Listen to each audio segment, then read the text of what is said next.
Hai Smart Viewers, terima kasih masih tetap setia bersama kami di Perspektif dan masih bersama Mbak Ratri.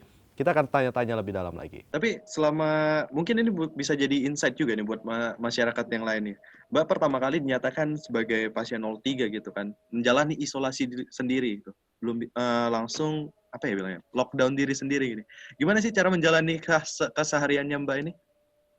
Maksudnya selama isolasi? Iya, sama isolasi. Apalagi kan setelah selesai isolasi kan karantina sendiri gitu.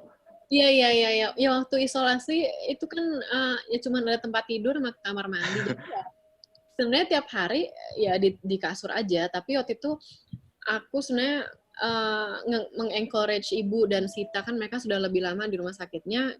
Aku bilang gitu kayak, Sita, ibu mandi yuk gitu. Kita pakai makeup kan, kalian pakai ada makeup kan di tas gitu. Itu cuman kayak hal-hal kecil yang bikin kita semangat aja sih supaya kita nggak ngeluntruk gitu kan. Jadi terus kita foto-foto selfie, terus kita share di grup keluarga. Pokoknya cari-cari kebahagiaan aja biar kita ketawa-ketawa gitu loh. Karena untuk juga meningkatkan ini keadaan mental kita ya, supaya nggak gundah dan supaya nggak fokus di kekhawatiran COVID ini gitu. Jadi itu selalu dilakukan, dan waktu itu aku mulai kampanye waktu positif yang buat apa ya, yang ngangkat spiritnya Sita sih sebenarnya. Terus mulai cerita di Instagram bahwa kita tuh baik-baik aja gitu. Dan itu yang kemudian jadi ya beberapa hari kemudian jadi viral juga yang aku posting di Instagram.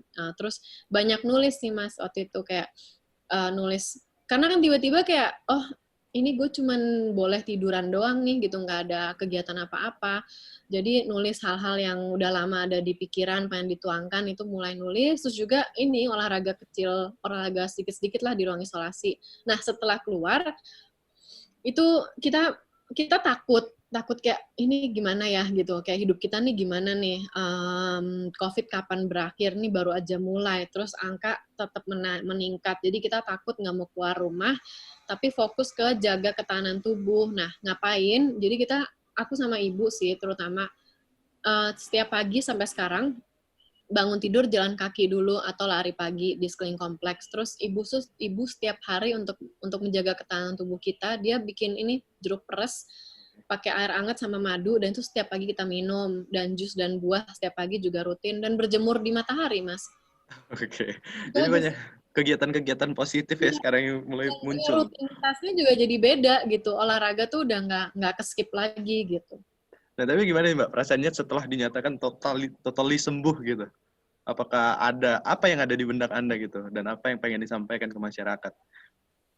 Ya supaya itu sih tetap tetap optimistik, dan bahwa maksudnya kayak oke, kita yang paling penting tuh jaga diri sendiri kan, karena ini kan pertama kalinya kalau misalnya kita jaga diri tuh kita bukan hanya untuk keselamatan diri sendiri, tapi kita ngejaga orang-orang terdekat kita juga kan.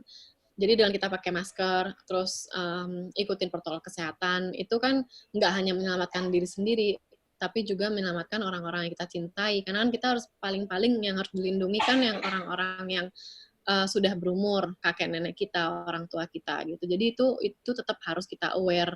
Kalaupun kita merasa sehat, anak muda kan biasanya ngerasa kayak immortal gitu kan, bisa ngapain aja. Nah itu tuh nggak boleh tuh gitu, karena ya kayak aku aja kan nggak ngerasa sakit, mikirnya ini ya udahlah flu aja gitu atau apa kayak, itu bisa tiba-tiba jadi carrier tanpa sadar gitu.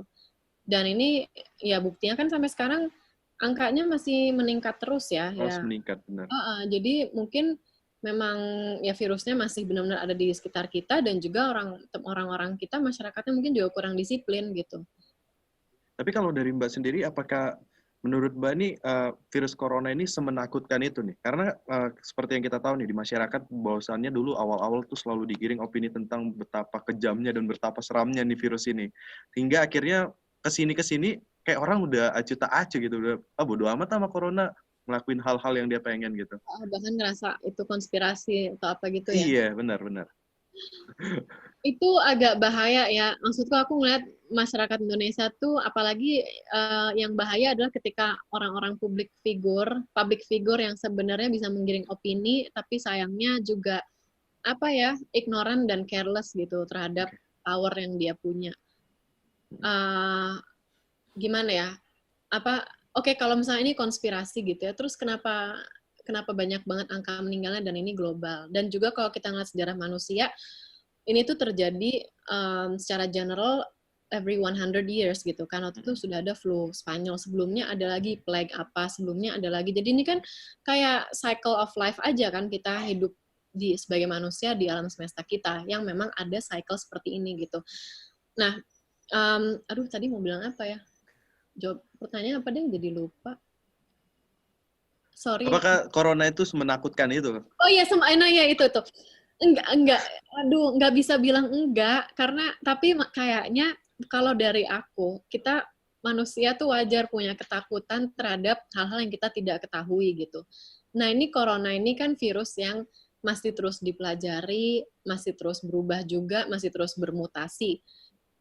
Belum ditemukan vaksinnya. Kalau ketemu vaksin, kita udah tenang. Tapi karena ketidaktahuan itu kita jadi parno dan takut. Nah, itu aja yang kita harus hati-hati sama itu tadi, the power of our mind gitu. Kalau kita takut dan di saat lagi kayak gini, ketahanan tubuh kita menurun aja sedikit. Terus kita sakit. Kan pertama awalnya tenggorokan kan, ngasih tanda.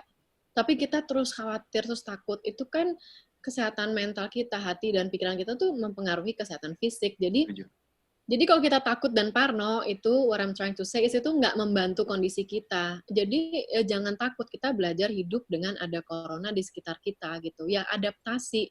Manusia kan pinter adaptasi kan. Ya kata adaptasi dong. Oh ada virus, ya udah pakai masker. Oh ada virus, oh ya udah work from home dulu. Lakukan hal sebisa mungkin yang bisa menjaga diri kita gitu. Tapi takut boleh, tapi jangan dipelihara terlalu lama gitu. Aku juga sering on and off kayak masih gimana nih harus ke Jakarta kepaksa gitu sekali 2 minggu ngapain kerja gitu. Ya udah ya nyampe rumah mandi langsung nggak tiduran di sofa, nggak ke kamar, nggak apa, mandi ganti baju gitu sih. Mas Yuda, kejawab nggak ya? Maksudnya nggak bisa bilang nggak semenakutkan itu karena buktinya memang banyak angka meninggalnya ya. Tapi dilihat lagi itu meninggal juga karena dikombinasikan oleh keadaan klinis tubuh para korban gitu. Setidaknya ya, at least kalau misalnya dia nggak percaya, setidaknya empatinya itu ada gitu ke orang gitu yang masih percaya gitu. Jadi kayak kita bisa disiplin, kita bisa perangin bareng-bareng gitu ya Mbak. Iya, betul. Mbak Ratri tahan dulu, nanti kita lanjutin karena kita harus jeda dulu nih Mbak ya. Dan semua viewers tetaplah bersama kami di Perspektif.